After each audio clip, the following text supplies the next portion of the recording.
우리에게 주신 하나님 말씀은 신약성경 고린도전서 15장 20절에서 26절 그리고 51절에서 58절 말씀 우리가 교독으로 공독하겠습니다. 고린도전서 15장 20절에서 26절 그리고 51절에서 58절 말씀입니다. 그러나 이제 그리스도께서 죽은 자 가운데서 다시 살아나사 잠자는 자들의 첫 열배가 되셨도다.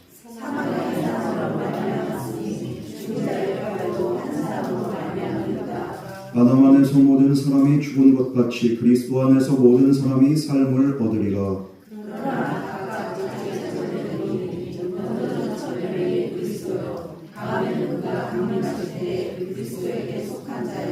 그 후에는 마지막이니 그가 모든 통치와 모든 권세와 능력을 멸하시고 나라를 아버지 하나님께 바칠 때라.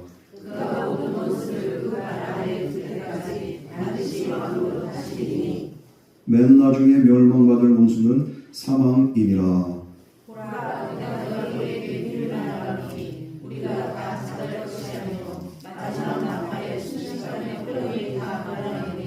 나팔 소리가 나매 죽은 자들이 썩지 아니할 것으로 다시 살아나고 우리도 변화되리라.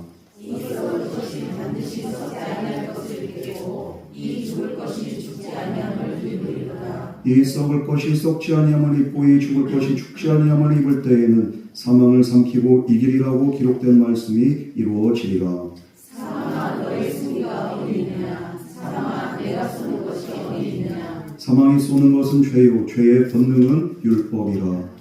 우리 주 예수 그리스도로 말미암아 우리에게 승리를 주시는 하나님께 감사합니다. 다 같이 공독하겠습니다. 그러므로 내 사랑하는 형제들아 견실하며 흔들리지 말고 항상 주의 일에 더욱 힘쓰는 자들이 되라. 이는 너의 수고가 주 안에서 헛되지 않는 줄을 알리라. 아멘.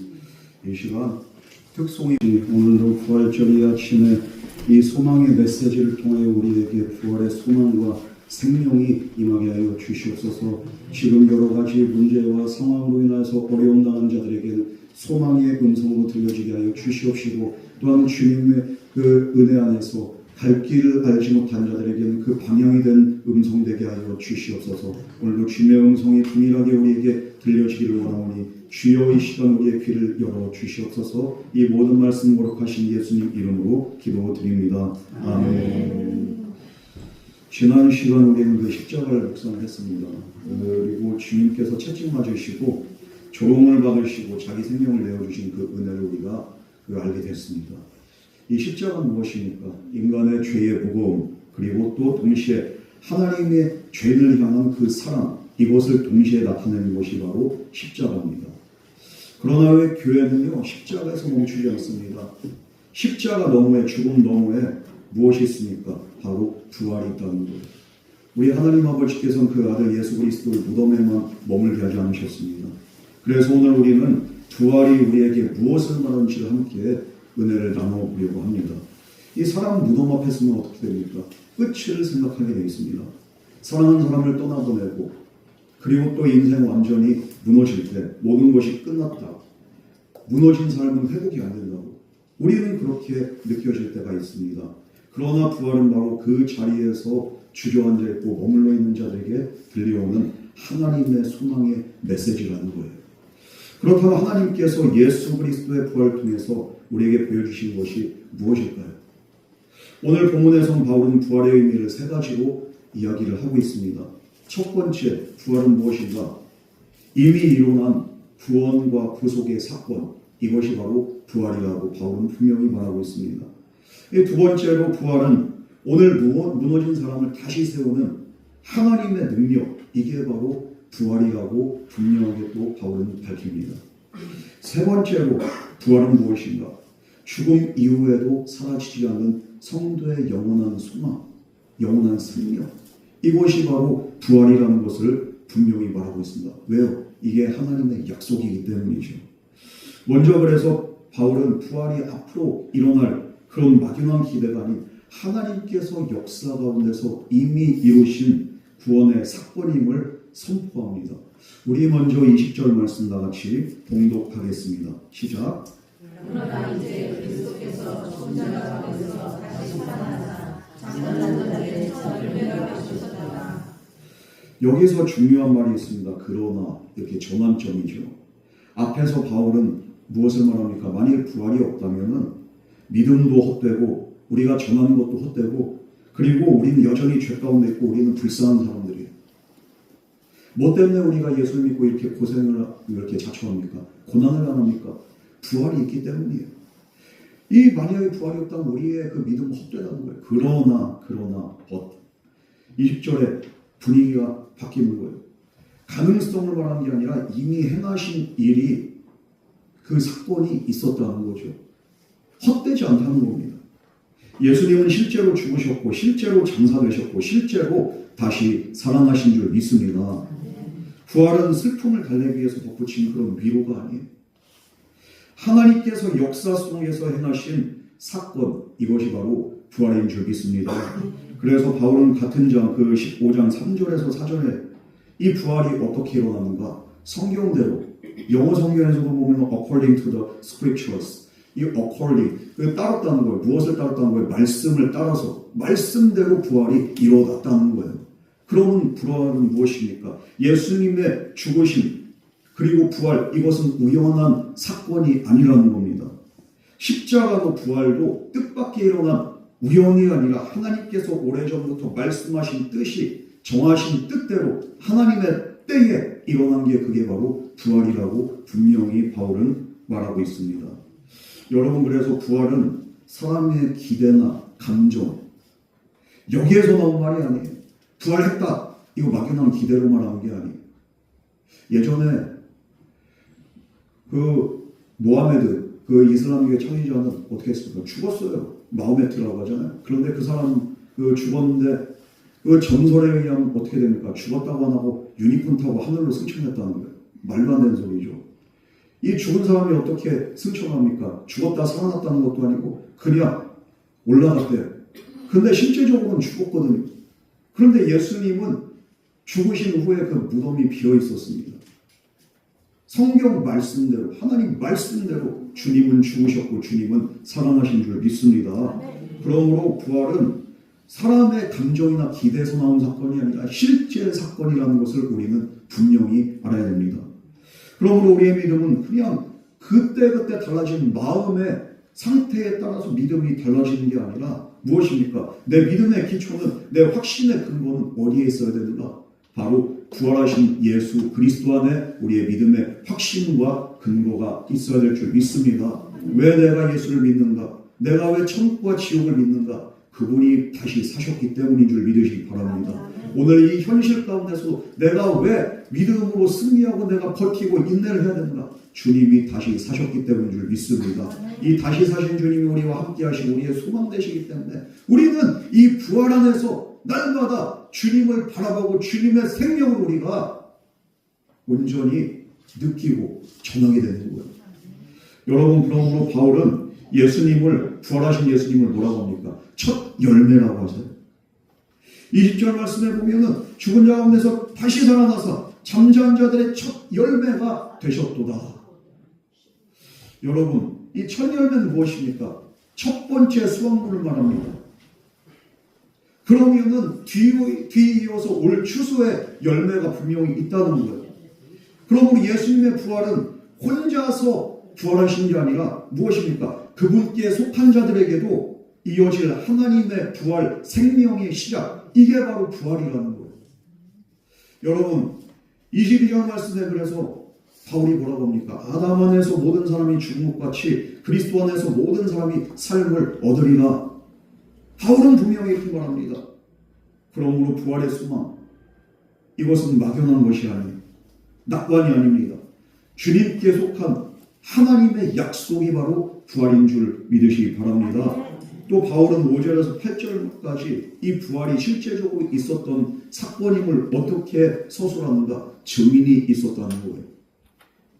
이 게바와 12제자, 500여 형제와 야고보와 모든 사도들, 그리고 맨 나중에는 자기 자신까지 포함해서 이 부활을 목격한 증인들이라는 거예요. 무엇보다 눈에 띄는 것은 제자들의 변화입니다. 예수님이 붙잡히시던 밤에 제자들은 도망갔어요. 숨어 있었습니다. 그러나 부활의 예수님을 만난 이후에 그들의 삶은 달라집니다. 숨어있던 자들이 나와서 예수님을 전하고 두려움에 떨던 자들이 담대히 증언하는 그런 제자들로 변화되게 됩니다. 증인이 되는 거예요. 마르투스가 되는 거예요. 마르투스, 선교의 각오로 목숨 걸고서 전하는 게 그게 바로 마르투스, 증인입니다. 어떻게 증인의 삶으로 바뀌었는가? 예수님을 만났기 때문입니다. 부활의 주님이에요. 프랑스의 수학자이자 철학자이자 신학자인 이 파스칼은 이 제자들의 변화를 보고서 뭐라고 그가 기술하는가? 사람이 만일 자기가 지어낸 거짓을 위해서 목숨을 건다면 이것은 그런 사람은 없다는 거예요. 자기가 만든 거짓을 위해서 목숨까지 내놓는 사람은 없다. 따라서 제자들의 이런 급격한 변화는 실제 부활 사건이 있었음을 강하게 시사한다. 그는 그렇게 얘기를 합니다. 여러분, 이 변화가, 제자들의 변화가 단순한 자기의 확신과 신념에서 절대로 변화가 일어날 수 없다는 거예요. 지나간 추억을 붙든 결과가 아니라 살아계신 주님, 다시 사신 예수님을 그들이 만났기 때문에 일어난 변화인 줄 믿습니다. 그러므로 교회는 과거의 영광, 과거의 기억만 붙드는 그런 공동체가 아니에요. 지금도 살아계신 예수 그리스도, 그 부활의 주님 위에 세워진 믿음의 공동체가 교회인 줄 믿습니다. 바울은 그래서 또 여기서 한 걸음 더 나아가서 뭐라고 합니까? 부활은 당시 예수님께서 일어난 사건으로 끝나지 않고 살아계신 그리스도는 오늘도 자기 백성들을 붙잡고 계시고 무너진 사람을 다시 세운다. 이것을 우리에게 분명히 말합니다. 22절 말씀 우리 다시 한번 공독하겠습니다. 시작. 사람 안에서 모든 사람이 죽은 것 같이 그리스도 안에서 모든 사람이 삶을 얻으리라. 부활은 단순하게 예수님 혼자가 아니라 오늘도 무너져 있는 사람들을 다시 세우는 능력이 바로 부활입니다. 이 말씀은 부활이 마지막 날에만 필요한 교리가 아니라는 거예요. 부활은 오늘을 살아가야 하는 능력이라는 거예요. 과거에 예수님이 부활하셨고 현재로 이 부활의 능력과 사건은 우리의 삶 가운데, 우리의 교회 가운데, 우리의 신앙 가운데 계속적으로 이어지고 있다는 겁니다. 바로 현재의 부활이에요. 아담 안에 있다는 것은 무엇입니까? 언젠가 죽는다, 이것만 말하는 게 아니에요. 죄로 인해서, 두려움으로 인해서 허무와 눌림 속에 살아간 자들에게 이 부활의 생명이 임함으로 그들에게 소망이 생긴다는 거예요. 사람은 겉으로 멀쩡해 보여도 속으로 자주 무너지고 우리가 상처받고 우리가 우울증에 걸립니다. 실패를 겪으면 우리가 좌절감을 겪고 내 자신이 초라해지고 작아지는 것을 느끼게 됩니다. 오래된 상처는 마음을 닫게 만들고 죄책감은 기도할 힘마저 잃어버리게 만듭니다. 그러나 바울은 그리스도 안에서 다른 질서가 시작되었다고 분명히 말합니다. 부활하신 예수님이 우리를 무너진 자리에서 일으키신다는 거예요. 여러분, 이게 바로 부활의 능력이에요. 요한복음 1장 19절 말씀 보면 제자들이 어떻습니까? 유대인들이 두려워서 그들은 벌벌 떨면서 문을 걸어잠그고 그들은 숨어 있었습니다. 그러나 그 자리에 주님이 찾아오십니다. 그리고 그들에게 숨을 내쉬면서 너희에게 평강이 있을지어다. 너희가 성령을 받으라. 주님 말씀하십니다. 제자들이 먼저 담대해진 것이 아니라 부활의 주님이 먼저 그들 가운데 찾아오신 것이 이게 바로 팩트고 이게 바로 중요한 거예요. 베드로가 그런 사람이에요. 부활의 주님 만나기 전에 그는 나는 절대로 주님 버리지 않습니다. 떠나지 않습니다. 배신하지 않습니다. 그러나 실제로 그가 3번이나 주님을 부인합니다. 그러나 부활의 주님은 그를 내버려 두지 않아요.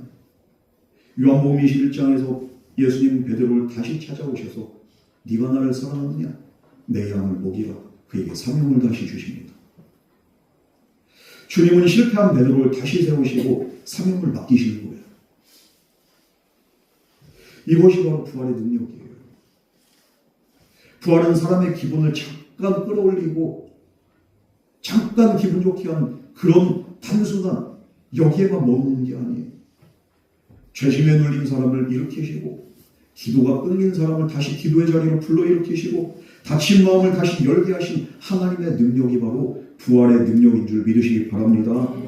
물론 우리가 부활절이라고 해서 예수님이 그냥 이렇게 오늘 이 시간이 문제가 다 해결되고 사라진 건 아니에요. 몸이 아프신 분은 여전히 아프고 문제에 눌린 분들은 여전히 문제 가운데 고통 가운데 헤매입니다. 인간관계에 얽혀있는 사람들 여전히 불편합니다.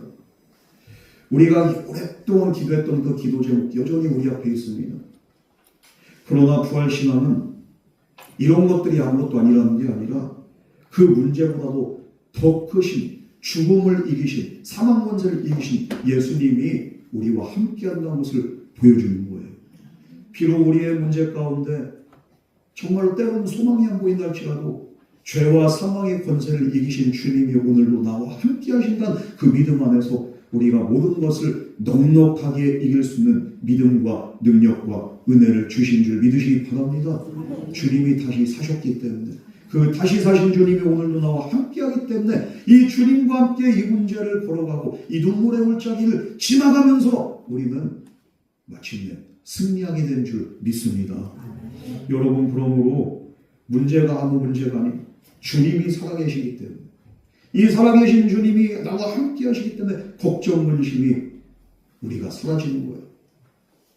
이 찬양에도 살아계신 주 나의 참된 소망 걱정, 근심 전혀 없네 사랑의 주네 갈 길 인도하니 내 모든 삶의 기쁨 늘 충만하네. 부활의 주님이 나와 함께 하시기 때문에 내일을 직면할 수 있고 걱정, 근심 가운데서도 주님이 나와 함께 하신다는 그 은혜가 깨달아지기 때문에 우리는 이 믿음 안에서 승리하는 게 된 줄 믿습니다. 여러분, 그러므로 바울은 58절 말씀에 뭐라고 명합니까? 그러므로 내 사랑하는 형제들아 견실하며 흔들리지 말고 항상 주의 일에 더욱 힘쓰는 자들이 되라. 여러분, 흔들리지 말라는 거예요. 왜? 부활의 주님이 나와 함께하기 때문에 우리는 흔들리지 않고 우리는 내일을 직면할 수 있고 지금 현재의 상황 가운데서도 이 부활의 주님의 은혜와 사랑 안에서 우리가 확신 가운데 모든 문제들을 넉넉히 이기게 될 줄 믿습니다. 주님께서 그냥 약속하시기에 네 문제 그냥 다 해결해 줄게 이게 아니에요. 어떤 상황 속에서도 내가 너와 함께하고 이 모든 것들을 넉넉히 이길 만한 믿음과 능력을 내가 너에게 주겠노라. 이것이 바로 주님의 약속의 말씀인 줄 믿습니다. 비록 환경과 상황은 달라지지 않는다 할지라도 우리에게 이것으로 끝나는 게 아니에요. 우리에게 죽음으로 끝나는 게 아닙니다. 우리에게는 승리가 있고 우리에게는 내일이 있고 우리에게는 소망이 있는 줄 믿습니다. 왜? 주님이 부활하셨기 때문인 줄 믿습니다. 여러분, 이 부활이 사실이기 때문에 우리는 흔들리지 않는 거예요.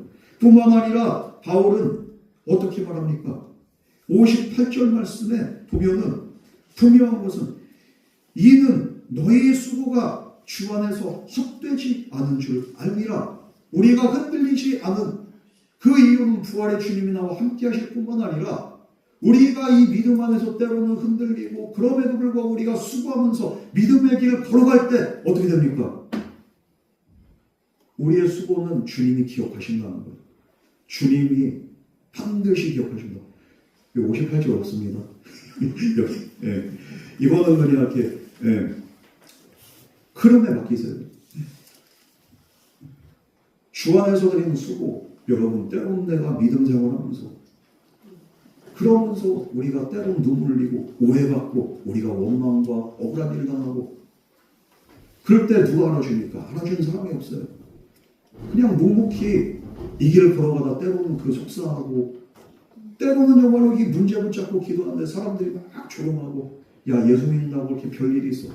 아무 일 안 일어나죠. 그럴 때 그냥 이 믿음이 정말 갈팡질팡해.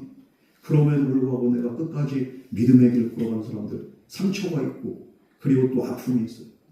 그러나 오늘 말씀에서 보면 58절은 그럼에도 불구하고 너희들이 항상 부활의 주님을 바라보면서 견실하게 흔들지 않은 자들이 되라. 왜? 이는 너희의 수고가 주 안에서 헛되지 않은 줄 알미라. 주님이 다 기억하시고 주님이 다 보고 계시고 주님께서 반드시 갚아주실 줄 믿습니다. 여러분, 그러므로 우리의 섬김, 우리의 기도, 우리의 눈물, 우리의 목부림 주 안에서 헛되지 않습니다. 주님이 다 기억하세요. 주님이 기억하시고 주님이 알아주시면 우리에게는 그걸로 족한 줄 믿습니다. 부활의 은혜는 그래서 오늘 버티게 하는 거예요. 이기게 하는 거예요. 주님께서 함께 하십니다. 그러나 바울은 여기에서 더 시선을 멀리 마지막 날로 옮깁니다. 세 번째, 부활은 무엇인가? 바로 죽음 이후에도 사라지지 않는 하나님의 약속이라는 거예요. 우리 51절에서 52절 말씀 같이 봉독하겠습니다. 시작. 보라, 내가 너희에게 비밀을 말하노니 우리가 다 잠잠할 것이 아니요 마지막 낙합에 순식간에 호련히 다 변하리니 낙합의 시간에 죽은 자들이 썩지 아니할 것으로 즉시 살아나고 우리도 변하리라. 자, 52절까지입니다. 네. 오늘 본 말씀 보면요, 이 마지막 나팔을 이렇게 울리는 순간에 어떻게 된다는 거예요? 죽은 자들이 썩지 아니할 것으로 다시 살아나고 우리도 변화되리라. 이어서 53절 말씀에 우리 뭐라고 말합니까? 우리 다 같이 공부하겠습니다. 시작. 이 썩을 것이 반드시 썩지 아니할 것을 이루겠고 이 죽을 것이 죽지 아니함을 이루리라. 하나님은 자기 백성을 영혼만 위로하신 분이 아니에요. 우리의 몸까지도 새롭게 변화시키는 능력의 주님인 줄 믿습니다. 우리가 예수 믿고서 영혼만 구원받는 게 아니라 종국에는 우리의 썩어 없어진 육체 몸까지도 다시 살아나게 됩니다. 이 성경이 말하는 부활의 소망은 무엇입니까? 막연한 위로가 아니에요. 하나님께서 자기 백성을 실제로 새롭게 하신다는, 영과 혼과 육을 새롭게 하신다는 약속인 줄 믿으시기 바랍니다. 특별히 오늘 본문에서 보면 이 죽은 자들을 뭐라고 합니까? 잠자는 자. 이 죽었는데 잠잔다는 게 이게 무슨 말이에요? 이 죽음을 가볍게 말하는 게 아닙니다. 이 말은 성도의 죽음이 마지막이 아니라는 거예요. 죽음 이후에 분명한 것은 영원한 생명이 있다는 거예요. 데살로니가전서 4장 13절은 그래서 이렇게 말합니다. 우리가 자는 자들에 대하여 소망 없는 다른 이와 같이 슬퍼하지 않는다는 거예요. 왜 그렇습니까? 우리는 죽음 때문에, 그것 때문에 그냥 이렇게 슬퍼하는 게 아니라, 물론 마음은 슬프겠지만 이 슬픔의 영혼이 잠식되지 않은 이유가 무엇입니까? 부활의 소망이 있기 때문인 줄 믿으시기 바랍니다. 바울은 그래서 이 성도의 슬픔 결코 가볍지 않지만 이 절망까지는 아니라는 거예요. 왜? 다시 살아나기 때문이죠. 바울은 또한 54절과 55절 말씀에서 뭐라고 말합니까? 이 썩을 것들이 썩지 아니함을 입고 이 죽을 것이 죽지 아니함을 입을 때에는 사망을 삼키고 이기리라고 기록된 말씀이 이루어지리라. 그러면서 종국의 선판기, 사망아 너의 승리가 어디 있느냐? 사망아 내가 쏘는 것이 어디 있느냐?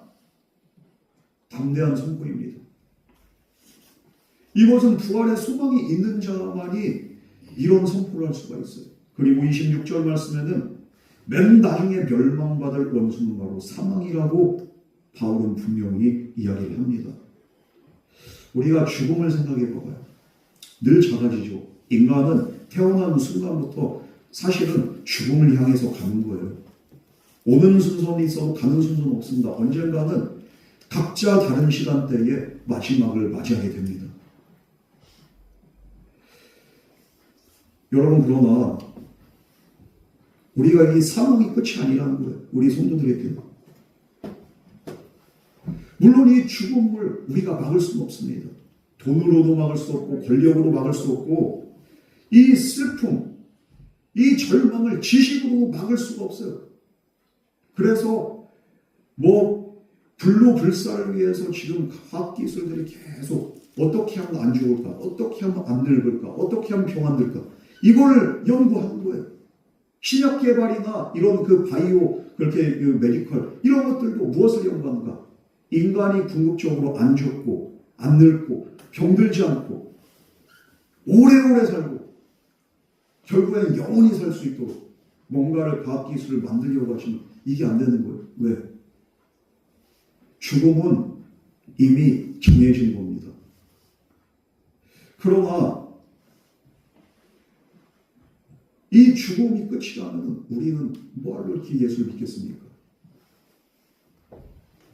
성도는 죽음 앞에서 절망하지 않는 이유가 부활의 주님께서 사망 권세를 이기셨고 우리 또한 주님처럼 죽으셨다가 다시 살아나는 그런 은혜가 소망이 있기 때문에 우리는 죽음이 끝이 아니라 우리에게 새로운 소망이 된 줄 믿으시기 바랍니다. 천정훈 자매가 그 항암을 190차까지 하고서 그러고서 결국에 하늘나라를 가요. 그런데 이 자매가 했던 게 뭡니까? 암은 나에게 선물이래. 왜? 암이 아니었으면 나는 하나님을 알 수가 없었다는 거. 그러면서 190차까지 항암을 받으면서 얼마나 많은 고생을 합니까? 그러나 그는 죽음은 무엇입니까? 또 다른 그 생명이라는 것, 소망이라는 것, 그리고 부활은 나의 미래라고 합니다. 이런 부활의 소망이 있었기 때문에 이런 상황 가운데서도 믿음이 잃지 않고 오히려 또 그 암병 말기에 있는 환자들을 찾아가면서 부활의 소망, 부활의 예수를 그가 전할 수 있었던 겁니다. 여러분, 우리는 무엇을 바라고 무엇을 소망하면서 우리가 살아갑니까? 단지 이 세상에서 잘 먹고 잘 살기 위해서 예수를 믿는다면요, 다른 방법들 많이 있어요.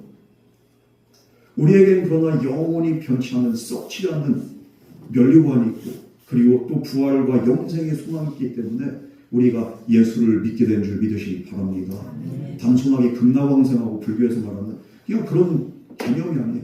우리는 주님과 함께 다시 살아나고 영원히 다스리고 영원한 생명과 영원한 기쁨 안에서 우리가 영원히 행복한 그런 마지막이 있다는 거예요. 해피엔딩이 있다는 거예요.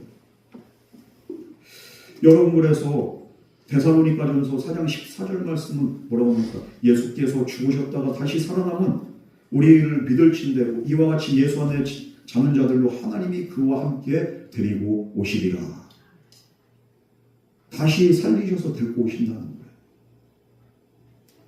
때로는 우리가 슬픔의 눈물을 흘리고 그 슬픔이 정말로 나를 얽매이고 나를 그냥 끝까지 밀어넣는 것 같지만 그것이 끝이 아닙니다. 사랑하는 이를 먼저 떠나보낸 그 아픔, 이거 슬픔, 이거 결코 작지가 않습니다. 믿음이 있다고 해서 이게 안 아픈 게 아니에요. 안 슬픈 게 아니에요. 여전히 아프고 여전히 슬픕니다. 그러나 주님이 약속하신 그 약속이 있잖아요. 예수 안에서 자는 자들도 하나님이 그와 함께 데리고 오시리라. 이 소망이 있기 때문에 우리는 이 소망 가운데 우리가 아픔을 이기고 눈물을 거두고 주님 앞에 나갈 수 있어요. 그러므로 우리는 소망 없는 사람들처럼 이 세상 사람처럼 그저 그냥 그 아픔에 잠식돼서 우는 자들이 아닙니다. 분명한 것은 예수님께서 먼저 살아나셨고 그분이 첫 열매가 되셨고 그렇기 때문에 주 안에서 죽은 성도들 그리고 앞으로 우리의 미래들도 마찬가지입니다. 죽음이 끝이 아니라 주님의 손 안에서 우리는 다시 살아나게 될 줄 믿습니다. 여러분, 분명한 것은 부활은 이미 일어난 구원의 사건입니다. 그러므로 오늘 우리의 믿음은 흔들리는 감정 위에 있는 것이 아니라 하나님께서 이미 행하신 일 위에 우리의 믿음이 온전히 서야 됩니다. 또한 부활은 무엇입니까? 오늘 무너진 사람들 다시 세우는 능력이에요. 살아계신 주님은 두려워서 숨어있는 자들에게 찾아오셨고 실패한 베드로를 다시 부르셨고 그리고 그 제자들을 다시 주님의 일꾼으로 들어서 쓰셨습니다. 오늘 우리도 마찬가지예요. 주님은 오늘 저와 여러분들의 그 연약함을 보시는 게 아니라 오늘도 저와 여러분에게 찾아오셔서 우리와 함께 하시고 우리를 다시 은혜로 붙잡아 주시고 일으켜 세우실 줄 믿습니다. 이 부활의 주님이 있기 때문에 오늘도 이 부활의 사건은 2000년 전에 그냥 예수님에게만 끝나는 것이 아니라 오늘 우리의 현재에도 이 부활의 은혜와 능력과 생명이 우리에게 지속적으로 나타나게 되는 겁니다. 내 삶의 변화는 어디에 있습니까? 바로 예수의 부활의 생명 안에 있다는 거예요. 예전에 예수를 알기 전에 내 삶이 내 자아가 어땠습니까? 정욕적이고 자기중심적이었던 그런 신앙생활, 그런 모습으로 내 중심적으로 살아왔다면 이제는 부활의 주님을 만난 저와 여러분들은 이제 내 중심에서 예수 중심으로 바뀌게 된 줄 믿습니다. 그러므로 부활은 현재에도 우리의 삶 가운데 분명히 일어난다는 겁니다. 그리고 마지막으로 부활은 죽음 이후에도 사라지지 않는 하나님의 약속이라는 거예요. 마지막 원수인 사망, 이곳은 사망은 끝내 패배하고 멸망하고 주님께 속한 자들은 그 생명 안에서 다시 살아간다는 거예요. 제가 목회를 하면서 많이는 아니지만 그래도 이렇게 장례식장을 이렇게 많이 가게 되는데요. 이 장례식장의 분위기는 무겁습니다. 엄숙합니다. 또한 우리 성도님들이나 그 가족들을 제가 이렇게 또 장례를 인도하면서 그 현장의 무거운 분위기를 저도 이렇게 느낄 때 이 눌림이 있어요. 그러나 하나님의 그 말씀을 선포하는 거예요. 그곳에서 부활의 소망에 대해서 이것은 그냥 끝이 아니라 또 다른 영원한 생명으로 들어가는 통로입니다. 이 말씀을 선포할 때 제 안에도 정말 확신이 생기고 또 유가족들도 그 말씀을 받아들이고 마음으로 받아들일 때 그 순간에 정말 부활의 생명의 소망이 그들에게도 흘러들어가는 것을 제가 보게 됩니다. 우리가 그러므로 마지막 가족들을 이렇게 정말로 그 이별하게 될 때 그 순간에 우리는 그 가족들에게 뭐라고 말하겠습니까? 부활의 소망 있는 자들은 어떻게 말합니까? 천국에 먼저 가 있어. 우리도 잠시 후면 다시 만날 거야. 그리고 주님 나라에서 우리가 영원히 같이 우리 함께하는 것과 예수님 손 꼭 붙잡고 끝까지 믿음으로 살다. 우리가 이렇게 마지막에 이렇게 믿음으로 이렇게 작별 인사를 할 수 있다면 그 사람은 바로 부활의 소망이 있는 사람이죠. 여러분, 오늘 우리에게 필요한 건 더 강한 의지가 아니에요. 부활하신 주님을 다시 붙잡는 믿음이 바로 우리를 붙잡고 우리를 지탱하게 하는 줄 믿습니다. 형편이 달라지지는 않았습니다. 마음의 무거움이 여전합니다. 해결되지 않은 문제가 남아있다 할지라도 그러나 주님이 다시 살아나셨다면 우리의 인생은 결코 끝으로 다치지 않는 줄 믿습니다. 혹시 오늘 이 자리에 마음이 무거우신 분들, 내가 기도를 했는데 달라지는 게 없는 것 같아. 그래서 낙심되는 분들이 있습니까? 사랑하는 사람을 떠나보는 그 빈자리를 견디고 있는 분이 있지 않습니까? 어디서부터 다시 시작해야 될지 몰라서 방황하신 분이 계십니까? 부활의 주님 바로 그런 자들에게 찾아오시고 오늘도 생명과 소망을 주신 줄 믿습니다. 그들에게 찾아오시는 것, 문을 닫고 숨어있는 자들에게, 실패했던 자들에게 주님 다시 찾아오셔서 오늘도 우리에게 말씀하시며 너희에게 평강이 있을지어다. 여러분, 우리를 붙잡아온 게 무엇입니까? 내 신념, 내 의지가 아니라 오늘도 살아계셔서 우리와 함께 하시고 역사하시는 부활의 주님이 저와 여러분들을 지금 이 순간도 붙잡고 계십니다. 오늘 우리의 마음이 무겁고 삶이 여전히 답답해 보여도 우리 주님은 절대로 저와 여러분을 놓지 않으십니다. 그러므로 지금의 상황과 지금의 문제와 아픔만 가지고 모든 것을 판단하지 마세요. 이 세상이 끝이라고 하는 그 순간에도 하나님은 여전히 일하고 계신 줄 믿습니다. 이집트의 그 콥트교 그 성도들이 이집트 기독교 콥트교라고 하거든요. ISIS가 무슨 짓을 하냐면 참수를 하는 거예요. 하나하나씩. 예수를 부인하면 살려주고 니들 부인 안 하면 니들은 여기서 다 죽는 거예요. 그런데 그 한 사람 한 사람 목을 베어가니까 어떻게 합니까? 첫 번째 사람은 그래도 그냥 괜찮아요. 두 번째, 세 번째 옆에서 사람이 어떻게 죽어가는지 이렇게 보는 사람들은 공포가 극에 달하는 거예요. 그러나 그들은 한 사람도 배반하잖아요. 그리고서 끝까지 그들은 믿음을 지킵니다. 그들의 고백은 그겁니다. 주님이 우리를 위해서 다시 사셨기에 우리도 주님의 그 소망 안으로 부활의 생명 안으로 우리는 들어갑니다. 그러고서 그들은 순교의 그 마지막을 그들이 맞이를 했다는 겁니다. 여러분, 부활이 사실이 아니라면 어떻게 이런 일이 있을 수 있겠습니까? 과거에 있었던 그 부활의 사건이 오늘 현재 나의 삶에도 일어나고 또 미래의 소망으로 이어지는 자들에게는 이 죽음조차도 두렵지 않은 거예요.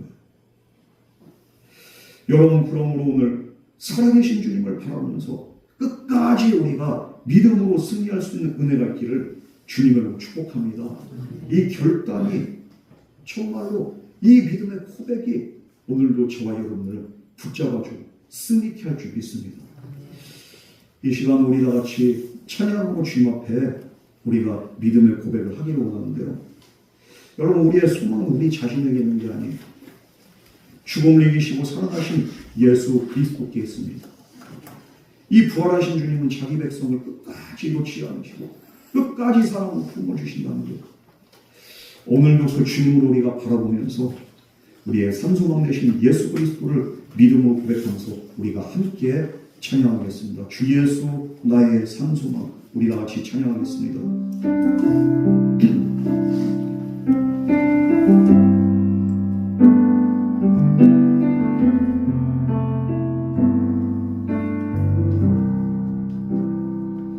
깊은 절망에 수렁 가운데 주님께 닿을 수 없던 우리 어두운 밤 중에 하늘을 향해 주의 이름 나 부를 때 어둠을 뚫고 오신 주 사랑 나의 절망 거두셨네. 주님의 공로 다 이루셨 주 예수 나의 산소망 그 누가 주의 잠일 나라 한없는 은혜 증량할까 영광을 떠나 이 땅에 오신 죄가 되신 구주 예수 주의 십자가 내게 말하네 영원히 나 용납했네. 아름다우신 나 나는 주의 것 그리스도 나의 산소망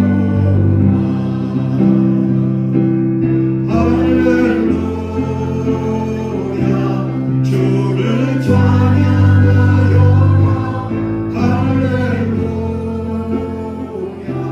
자유케 하셨구나 죄의 저주 끊으신 주께 구원이구나 주 예수 나의 산소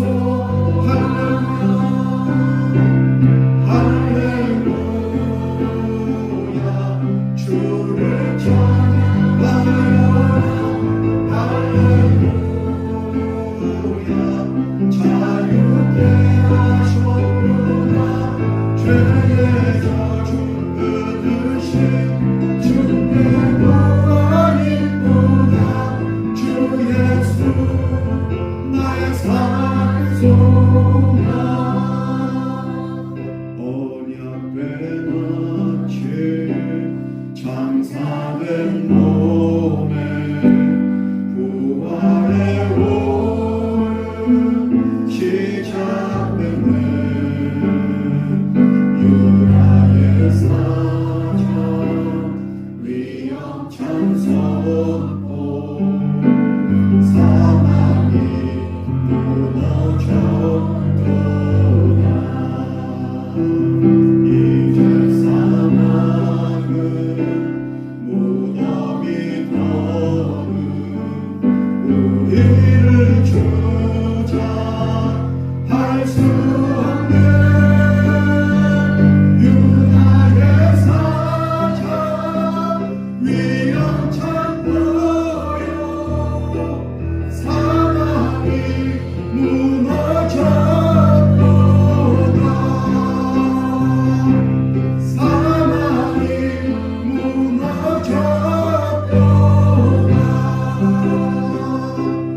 주 예수 승리하셨네.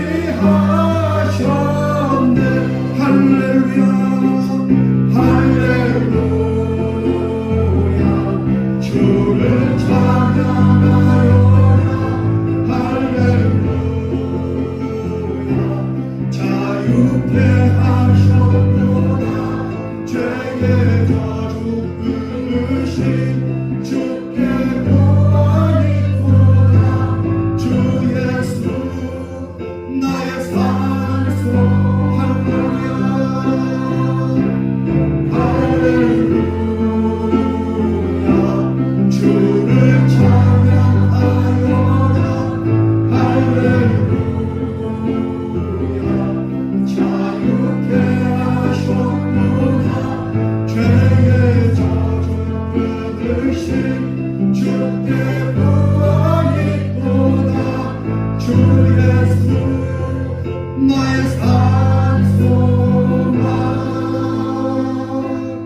그리스도 나의 산소만 당신은 나의 산소만.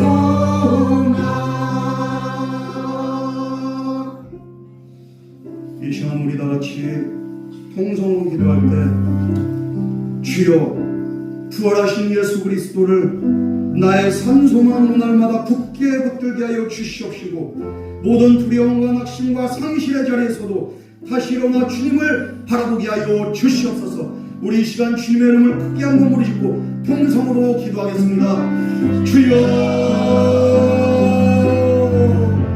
사랑과 의 하나님 아버지 오늘도 부활의 예수 그리스도를 나의 산소만으로 잡기를 원합니다. 주님께서 우리에게 믿음의 믿음도 하시고 소망의 소망도 하여 주시옵소서. 절망적인 현실 가운데서도 날마다 죄와 사망의 저주를 끊으신 나를 위해 죽으시고 다시 가신 예수 그리스도를 우리가 온전히 붙잡는 믿음과 소망으로 승리하게 하여 주시옵소서. 어떠한 자리에서도 어떠한 상황 속에서도 우리가 주님 붙잡고 주님 바라보기 원합니다. 우리의 소망 되신 주님만이 우리의 길과 진리와 생명된 줄 믿습니다. 이 믿음의 고백으로 날마다 승리하게 하여 주시옵시고 주님과 한 걸음 한 걸음 믿음의 길을 걸어가게 하여 주시옵소서. 이 생명의 길 십자가의 길 소망의 길을 걸어가며 우리가 날마다 주님의 부활에 동참하며 이 상황 가운데서도 이 현실 속에서도 주님의 부활의 능력이 우리의 삶을 통해서 나타나게 하여 주시옵소서. 이 미래의 소망이 현재의 나의 소망 되게 하여 주시옵시고 주님의 부활이 나의 부활 되게 하여 주시옵소서. 주님의 생명이 나의 생명 되게 하여 주시옵소서.